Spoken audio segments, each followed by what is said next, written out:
Powered by Riverside FM. Ancient creatures, dark spirits, stories that were never meant to be comforting. Vietnamese folklore is filled with things that don't just exist in legend, they exist in warnings.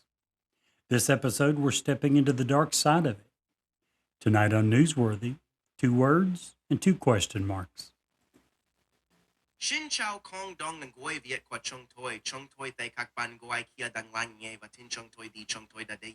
Chào mừng các bạn, hãy ngồi xuống và tuang tuk chuang trin nè.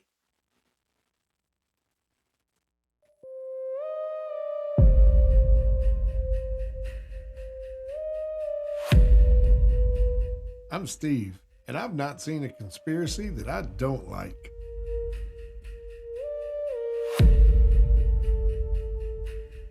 I'm Jerry, the analytical skeptic of the group that says, show me the proof.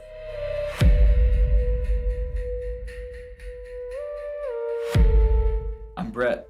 I'm the mediator between the two elders and usually cast the deciding vote.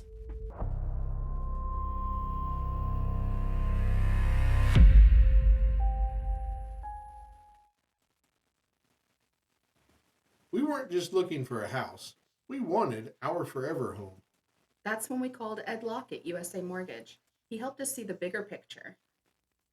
Ed showed us how the right loan could fit our family's future, not just today's needs. And he made sure every detail was clear, so we felt confident planting roots.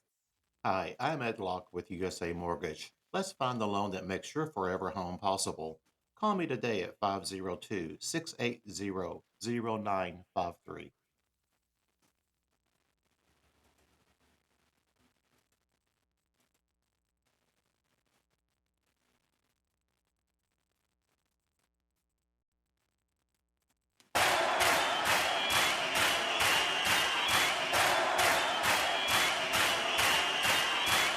Wow, I messed that one way up. It'll all be good. Welcome to Newsworthy. 2 words, Absolutely. 2 question marks. I'm Steve, it's Jerry. Brett is obviously not here again today. What's he doing? Do you by any chance know? It's funny you should ask. Brett took vacation. He is on holiday. He is in the Tibetan mountains picking ticks off of Sherpa dogs. Really? Yeah, some weird fascination he has. I don't know. Apparently so. He's a weird dude. Weird dude. Guys, you may have noticed something a little different coming into this show. Us, like many, many other podcasts, in fact, there's been several Reddit articles about it. Last few months got big spikes in Vietnamese numbers. I thought originally, hey, it's some bot farm that picked us up, hit the algorithm, whatever. Apparently, it's not. Those are real Vietnamese people out there listening. It is one of the highest growth rate podcast dynamic. What's the word I'm looking for? Not for sure. Group of people. Okay. What's the word? Dang. It'll come to us the moment we hit the stop button. Yeah. And record. Anywho, it's one of the biggest growing podcast groups of folks in the entire world. So we just wanted to welcome them in. We appreciate them Absolutely. listening. In fact, tonight's whole show is about Vietnamese spooky Yes, it stuff, cryptids, and it was kind of fun, actually. It was. You know, we often cover cryptids and conspiracy theories and haunted stuffs here in the United States. And It is- occasionally in some European countries In Mexico. somewhere. But very rarely. So Yep. to go to the Far East and start digging through some of their lore and some of their that's pretty amazing Yeah, it stuff. is. You mentioned that we had several people listening. You didn't tell them how many. There was one segment, and I don't recall if it was a week, 2 weeks, a month. When we go to look at our analytics, it'll show it by, I think, 1 week, 2 weeks, a month, 6 months. 7 days in a month. 7 days and weeks. In 30 days, okay. Yeah. There was one particular period that we looked at it, and our Vietnamese listeners had actually surpassed American listeners. We had more people for that time period from Vietnam listening than from America. It blew us both away. Yeah, that's why I started doing the research. Because Absolutely. immediately you start thinking, well, that's a bot farm. That's this. That's whatever. And that's just not, What was just wasn't the happening? case. Right. You know. So, anywho, Very true. So tonight, Vietnam. Vietnam stuff. Oh, before we get into the show real fast, within 30 days, we're doing our very first Bigfoot Festival Of 2026. of 2026. And that will be where? We're going to Stanton, Kentucky for their second annual Red River Gorge Bigfoot Festival. Very nice. And the first one was absolutely huge. It Yeah. blew away all expectations. It It was so literally busy. shut down the interstate going through Stanton. Yes, it did. The backups trying for people to get off, and the backups were caused because the parking lots, the main parking lot that they had designated, the backup parking lot was full.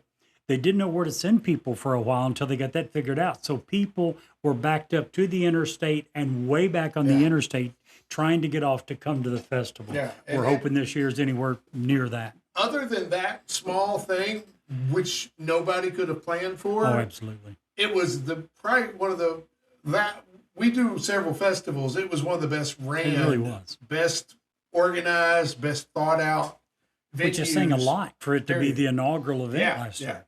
and we're gonna go, but we got a special thing for you guys today. If you listen to the show and you want to come see us live at the Red River Gorge Bigfoot Festival, if you come up to us, and since Brett's not here tonight because he's a loser, all you have to say to us is, that's why Brett's not on the banner.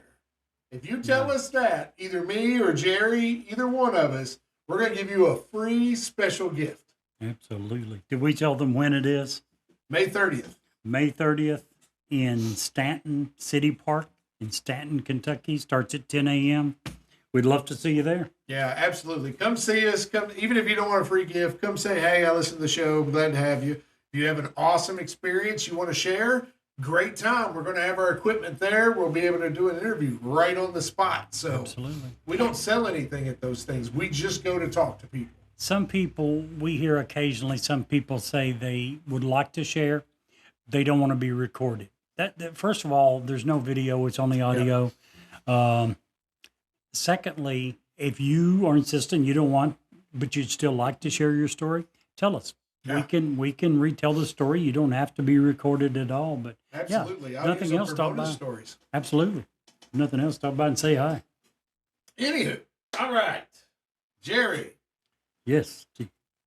did you know that Vietnam has something equivalent to Bigfoot?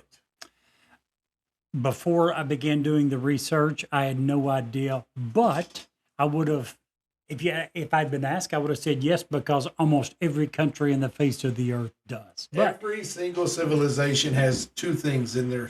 Any civilization that has writing has two things in their writings: Bigfoot stories okay, and giant stories. there you go. And if you want to take it a step further, they have three.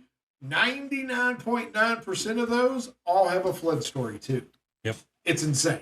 I wonder what percent have an alien story.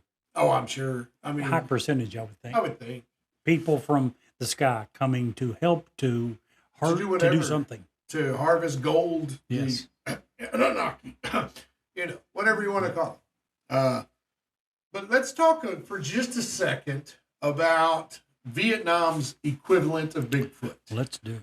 Now, we are going to try some of these names. We are forgive two us. old boys from There Kentucky. you go. Please forgive us if we butcher the names. Which we know we will, because we butcher a pretty high percentage of American words, much less Vietnamese that we've never even heard pronounced. So the first thing we're going to talk about is Kating Voar. Nice. The Kating Voar is also known as the snake-eating cow, which, Okay. little weird, is a controversial bovid, long rumored to inhabit the forest of Vietnam and Cambodia. It is sometimes described as a cryptid, a mythical animal, undiscovered creature, and it has been compared to Bigfoot in the Southeast Asia due to its elusive nature and its lack of actual confirmed sightings. I have to think that the Kating Voar is having the same issues that Bigfoot is here. Absolutely. Either it's going to be completely hoaxed over with AI, or its world's going to get very small with the number of cameras going into the woods. The Kating Voar was first reported in 1994 by German zoologist Wolfgang Peter and Anatonis Fieler, based on a spiral, lyre-shaped horns they found in Ho Chi Minh City Market. These horns were about 45 to 50 centimeters long and were unusual for bovids and led Peter to propose a brand new species. Local lore describes it as a cow-like animal, about goat-sized, 80 centimeters at the shoulder, with spotted fur and a diet that allegedly includes snakes. The name Kating Voar in Khmer literally means Liana Horned Gower, while the Vietnamese Lia Duang was once misapplied but actually refers to a mainland Siro. Whew, that's a mouthful. Yes, it is.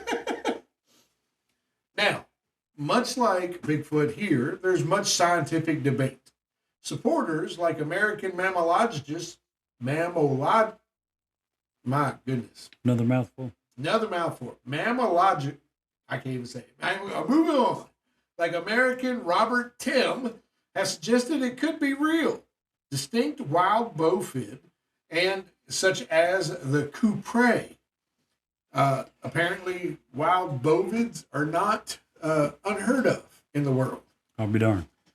Skeptics, mostly scientists, consider it a hoax. DNA tests on alleged specimens show contamination, and morphological analysis reveal the horns were artificially shaped cattle horns. Possible explanation? The horns may have been carved and reattached to mimic a unique bovid, possibly as an anti-snake talisman in local culture. Anything to keep the note ropes away. Yeah. There you go. So, despite the lack of scientific proof, the Kating Voar remains a part of folklore and cryptozoological interest in both Vietnam and Cambodia. It has been featured in documentaries and online videos as a mysterious, snake-eating bull of the jungle. Its story parallels other cryptids, where cultural belief and incidental reports persist even without verifiable evidence. In short, the Kating Voar is not a confirmed species. It's likely a myth or a cleverly, man, I am having speaking trouble. Angie Van Sice would be so upset with me for not being able to talk tonight. English is hard sometimes. It is hard sometimes. Anyway, it's likely a myth or a cleverly crafted horn imitation, but it holds cultural significance as a symbol of the wild, elusive bovids of Southeast Asia. Woo! Sounds scary. It does. And you know, here's the thing. So in my current D&D, I'm going to talk nerd for a minute. For those nerds that listen to the show, welcome to my world. My current D&D character, Oh, bless you. thank you, is a furbog, which is a bovid. I am basically a cow knight paladin. So I can relate with the Kating Voar, except I carry a big mace.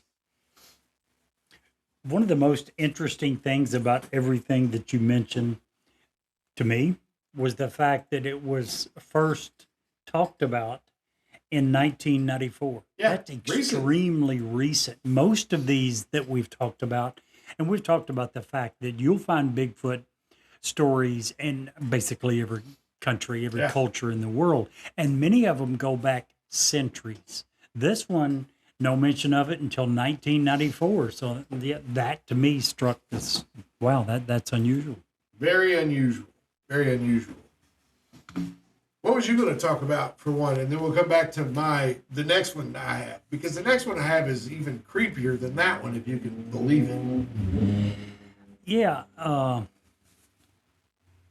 First of all, to expound upon that, what I just said, the fact that you can go to almost any country in the world and you're going to find a Bigfoot story. The names change. It may be Bigfoot. It may be Sasquatch. It may be Yeti. It may be the skunk ape.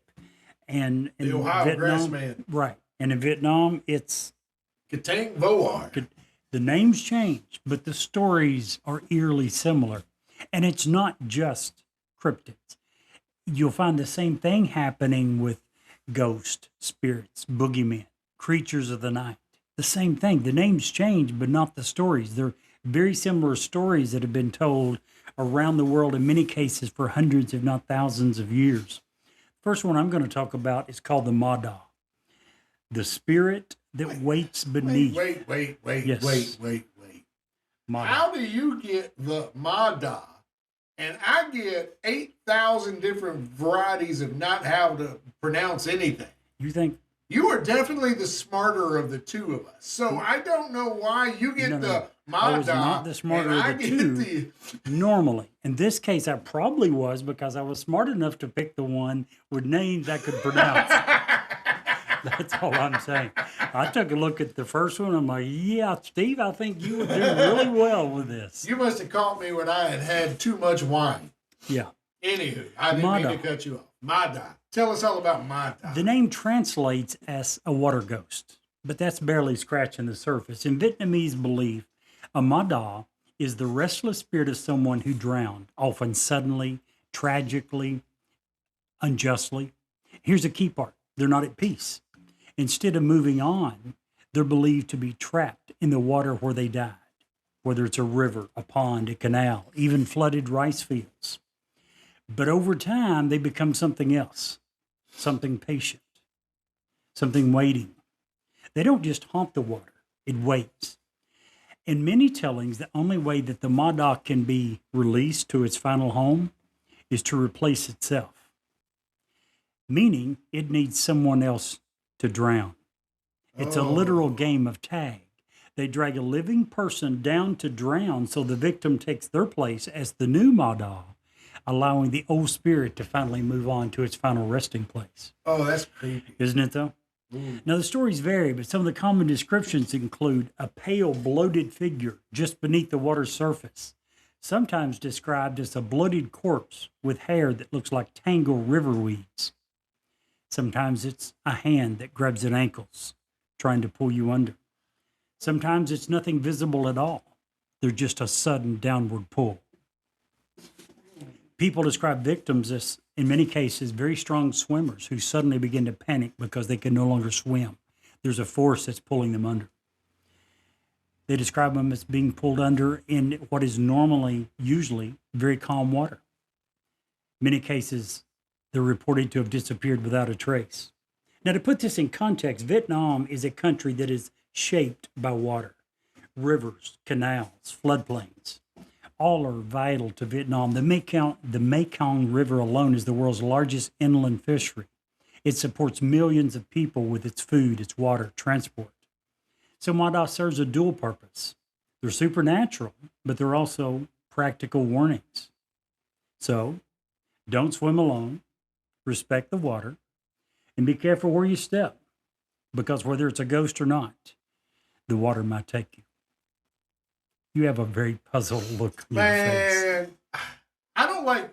So when I was young and dumb, I'd swim anywhere. Okay. As I've gotten older, I don't like swimming where I can't see where I'm putting my feet. Okay. And river, those water shoes are the best things. I think it's bad enough when you're in the ocean and I learned a valuable lesson 3 years ago on a cruise. We were in Mexico, and I did not have water shoes, and I stepped on a sea urchin and got one of those things all up in my foot.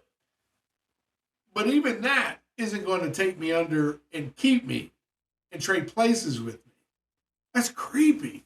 That is. Oof. I don't like it. I don't like Creepy, and that you one. can see where those stories would really, really, at the end, I was talking about don't swim alone, some of those things, be careful of the water. You can see where a story like this being told to a young child is going to make a lasting impression. You got all those tonight. We'll come back to that. But here's the thing. Don't swim alone. Be careful where you're at. Those are good water safety tips anyway. Absolutely. You know what I'm saying? It reminds me of that TV show with Jeremy, I forget his name, but did River Monsters. Yep. Where he would go and hunt these fish, and he would pull up these fish that could absolutely do what you're saying. Fish, eels, octopus, all kinds of things. Yep. Crazy. Crazy. Hello, I'm Ed Locke with USA Mortgage. Tax season is upon us. Did you know that 47% of Americans are planning to use their tax refunds for everyday expenses, home improvements, and vacations? What if you used your tax refund for a new home instead? Again, this is Ed Locke with USA Mortgage. Your tax refund can be used towards down payment, closing costs, or paying down existing debt to help get approved. So before you spend that tax refund, let's get together and see how to best utilize those funds to invest in your future and your new home. Call or text me at 502-680-0953. Again, that's 502-680-0953. NMLS ID 4489008, Das Acquisitions LLC, doing business as USA Mortgage, NMLS ID 227262. This is not a commitment to lend. Additional terms and conditions apply. USA Mortgage is an equal housing lender. So, speaking of Ed, I've dealt with Ed four different deals already this year. If you are seriously looking for a great mortgage, a person who's going to walk you through the beginning process all the way to the end to find the package that's right for you, who's going to tell you if he doesn't have the best deal that you can possibly get, Ed Locke's the guy. Wouldn't you agree, Jerry? I was going to ask if I could add a personal story. Sure, absolutely. Personal from the sense I've never dealt with Ed. I've never completed a transaction with him. Even better, I think. Highly enough of Ed that when my daughter and her husband, within the last few months, started looking for a home, I recommended that they contact Ed. They did. Ed spent a considerable amount of time with them. And finally, when he was getting the information from them, you need basically everything from someone when you're going to get approved for a mortgage.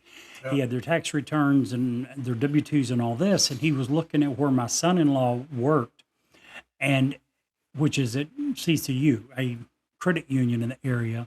And he asked my daughter, why isn't he pursuing the mortgage through them? They have really good rates. And she said, well, we'll look into it. And he went ahead and did everything and spent a lot of time with them. But again, had mentioned to her another time or two, you make sure that your husband looks into CCU. She got back with him and said, Ed, we looked into CCU. They actually beat the rates. Ed's response was, I told you. You want to know why we recommend Ed? Yeah. Because that, like you just mentioned a minute ago, even when it's not him, he's looking out for your interests, not his. If you want an honest guy that you can trust, Mr. Ed Locke is the guy that you want to be talking to. He's smart enough to understand that it's not just about this deal. Yes. It's about, can I make this my client long term, even if I don't get this deal? And that there's no better advertisement than free advertisement, which is what you get when you got me sitting here telling the story of how well he treated my daughter. Yeah. And how much he was looking out for their interests. Absolutely. On that same vein, just to throw it out there, if you're looking for a great realtor and you live in Kentucky, I know a guy. Also, if you are looking for a realtor anywhere in the United States, still call me. I'll do the diligence. I will find you the right realtor in your general area and give them a call, set it up for you, and handle all of the initial stuff that's kind of icky that most people don't like doing. I'll do it for you. Be happy to do it. Don't hesitate to call me, 502-600-0550. You know, we've done this podcast for 3 years. almost 4, right? Yeah, close. We're real close. And I think I've advertised myself 4 times. It's probably a mistake. We should do it a lot more, to be honest. Because seriously, I can help. In Kentucky, I can handle everything for you. That's where my license is. But anywhere else in the United States, I can do all the dirty work for you. All you have to do is meet the person and sign the paperwork at that point. There you go. So let me help you with all that. I don't mind to do it. It's what I do for a living. That and this podcast is my life. So let's do it. So, Jerry, now that we're done with all the ads, I every time I read this name, it kind of cracks me up a little bit. Okay. The next thing we're going to talk about is the tale of Holy 10. Holy 10. Now, I know that I am probably saying that wrong, but it translates in Kentuckian as Holy 10. The old people say that before Hanoi, my gosh, I'm having such trouble talking tonight. The old people say that before Hanoi had streets, before the lake had a name, the land was wild, a tangle of reeds where mist of the world of spirits pressed close against the world of men.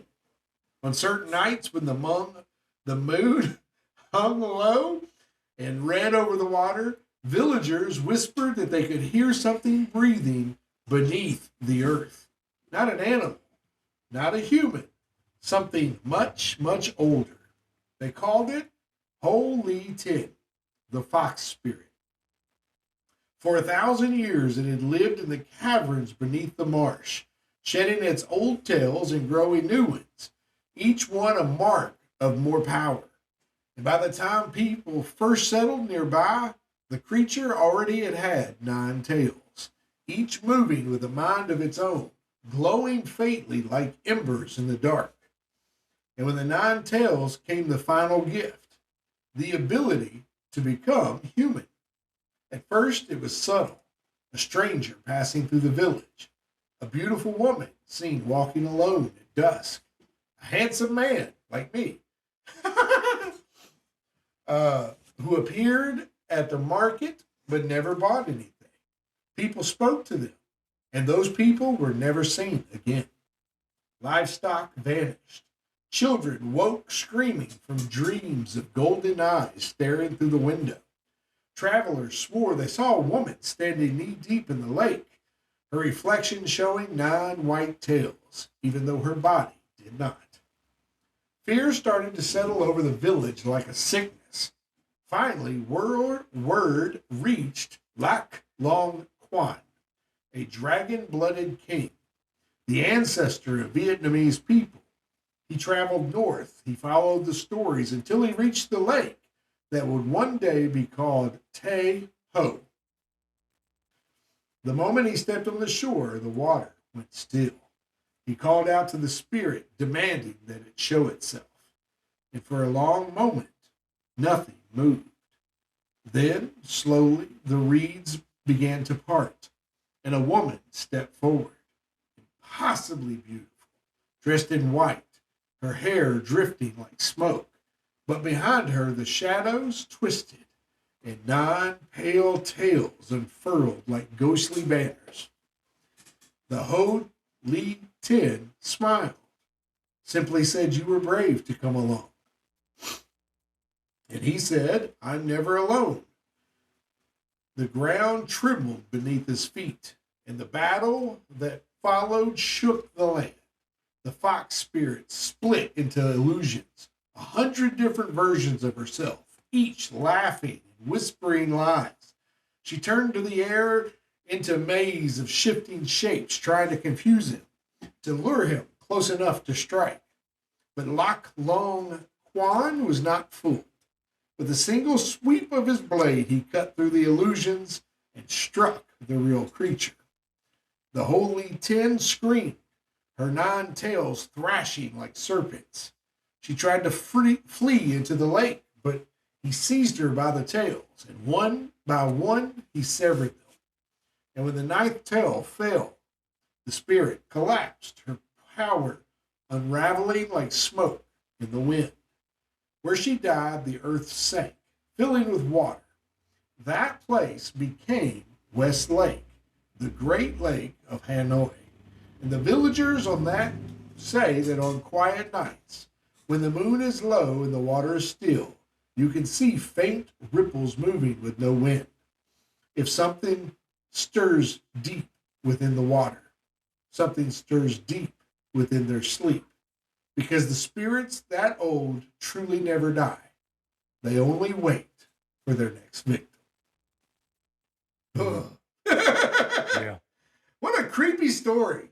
I don't know what that story has to do with cryptids, but that's a creepy story.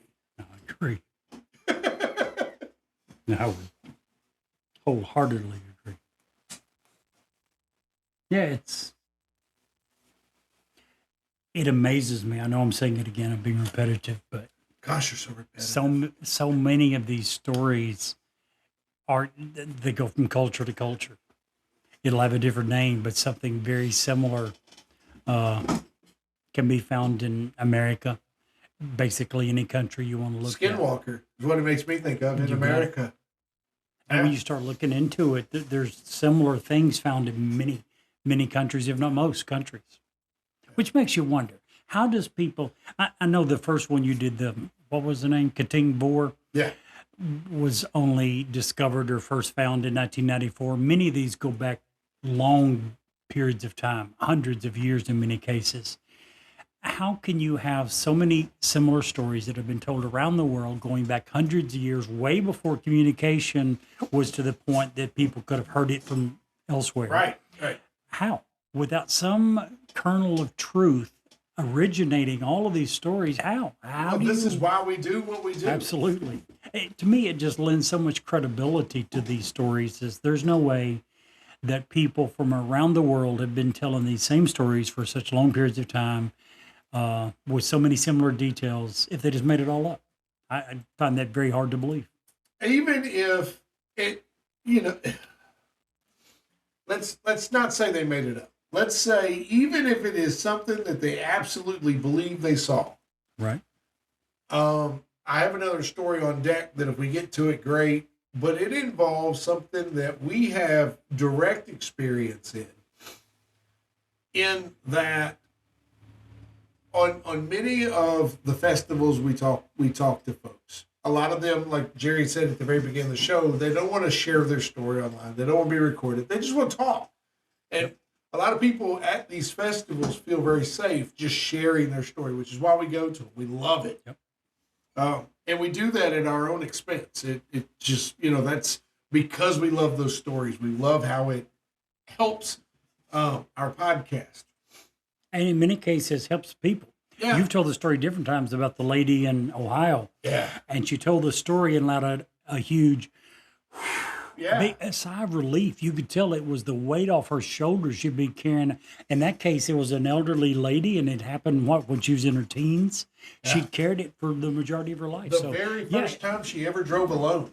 Right. Can you imagine? Right. Somewhere around 16, 17. Yeah. Yeah. And, but what I was getting to is we talked to many people from many different states, all having the same or similar triangle-shaped 5 lights underneath, hovering or slowly moving over their house with no sound, no propulsion. And it's just there. It's not threatening them. It's not like, hey, here we are. It's just existing.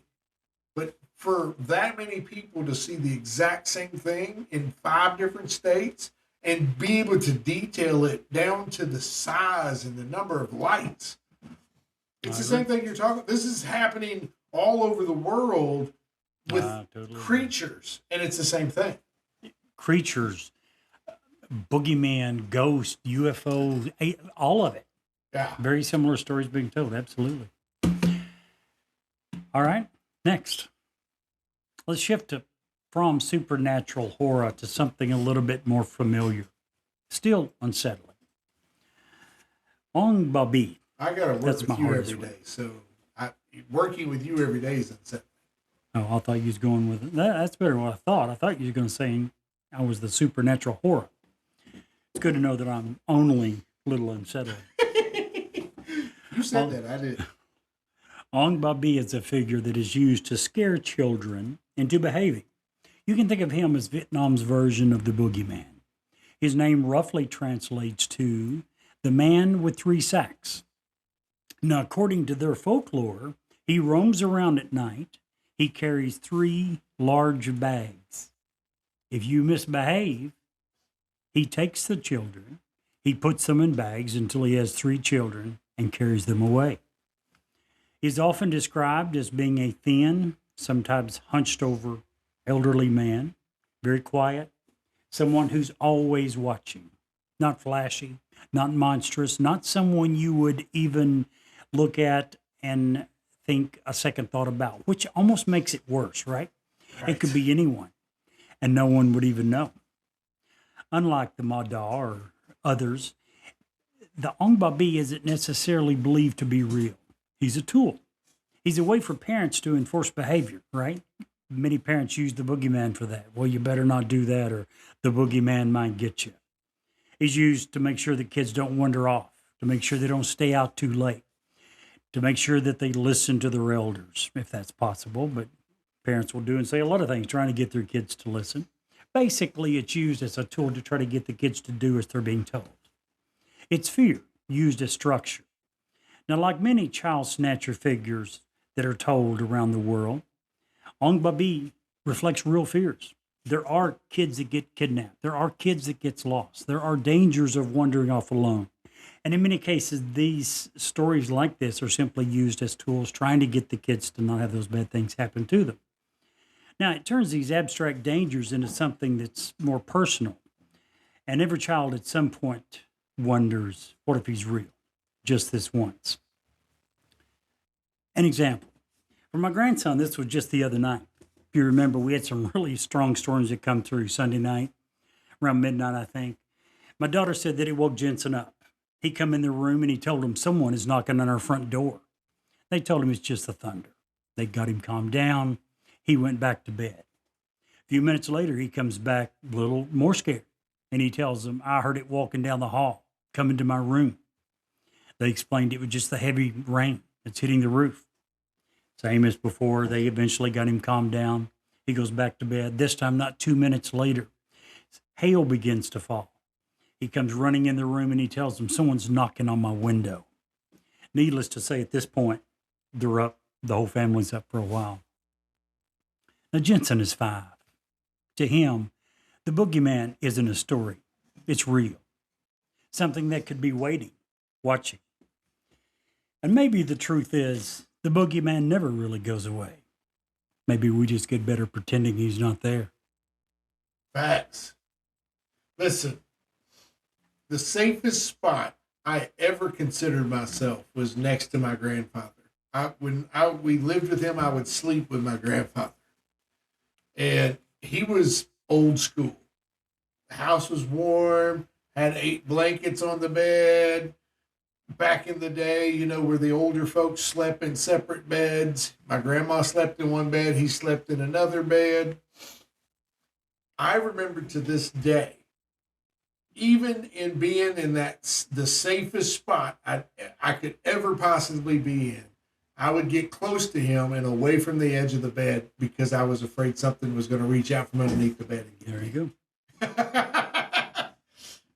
Crazy how those things think and say and how you imagine that stuff. Sure. When you're a little kid, there's a lot of scary things in the world. And nighttime, I think nighttime opens up the imagination because now we can't see. We hear a noise. We don't know what it is. In many cases, it's probably just an old house creaking. But little kids don't know that. It's an unknown noise made by an unknown person or thing. One of the creepiest things you can hear when the lights are out, if you're outside, is to hear something like an opossum walking because it's so Rhythmic almost. rhythmic. Yep. And it's small. So it happens fast enough that it's like, oh, what is that? How is that? You know what I mean? Kinda. I never had those fears, and I was in the woods a lot. But I was in the woods enough that when I was in the woods at night, even young, we had guns with us. We always at night, if we're in the woods, we had dogs with us. Yeah. So between the guns and the dogs, I just grew up not being scared of the woods or the dark. Yeah. So that helps. Speaking of woods, hopefully soon we have a really cool special alert coming out. Still working on The video. the end of it. video. It is going to be a video release, so that's kind of new for us. We're excited about it. Pretty stoked by that. We're going to leave that at that. But Jerry, Kating Voar, do you think that gets a thumbs up or a thumbs down? I'm going to say there's a little bit of time for me. I think all four need more. They're all thumbs up. They need more news coverage, and here's why. I had not heard of a single one of these until beginning to do the research. Right. Whether it's Vietnam or other countries around the world, if we've never heard it mentioned, either one of us, right? Yeah. You'd never heard of any of these either. None of them. There's something wrong with that. Right. Just that, the fact that we've never heard of it, and I think the vast majority of Americans would feel the same way. That alone says it should be talked about at least some more. Right. All of them. I agree. I'm going to say the exact same thing, although I'm going to give more thumbs up to your second story about the water snake thing. That's freaking scary-ish. I've still got goosebumps from that. That freaks me out. Thank you. It's my pleasure. Don't go anywhere. We have a great bonus story coming up right after these short ads. And while you're waiting, swing by Newsworthy with StephenJerry.com for updates, past episodes, and all the weird stuff that Jerry's into. Before those ads roll, make sure you like, follow, and share the show, especially with your weirdest friend. You know who I'm talking about. And hey, if you're thinking about buying a home, refinancing, or just want straight answers, talk to Ed Locke at USA Mortgage. Local, trusted, and ready to walk you through every step. Call 502-680-0953. And of course, we recommend smoking gun jerky out of Lincoln, Nebraska. Use code CRYPTID10 for an amazing discount on some of the best jerky you will ever taste. Long before Vietnam had borders for kings, the sky itself was alive with the presence of the Roang, an ancient dragon whose body shimmered like molten gold and whose breath carried the first rains. When it descended from the clouds, storms followed in its wake. Not storms of destruction, but storms of creation. With a sweep of its tail, mountains rose. With a strike of its claws, rivers found their paths. And from the heart came a child, Lac Long Quang, born of the sky and the sea, destined to walk among humans as both protector and ancestor. In time, he met Au Ko, the mountain fairy, and together they brought forth 100 children, the very first Vietnamese people. But the dragon belonged to the waters, and the fairy to the highlands. So they parted, each taking 50 children, promising their descendants would remain one people, no matter how far they roamed. And though the dragon returned to the sky, the elders say it never truly left, that it lives in the rain that feed the rice fields, and in the mist that clings to the mountains, and in the blood of every child born of this land, a reminder that Vietnam is where sky met earth. Human trafficking happens in every community in the world. If you see something, say something. Call the National Human Trafficking Hotline at 1-888-373-7888. And Jerry, if you can't see the light, Be the light.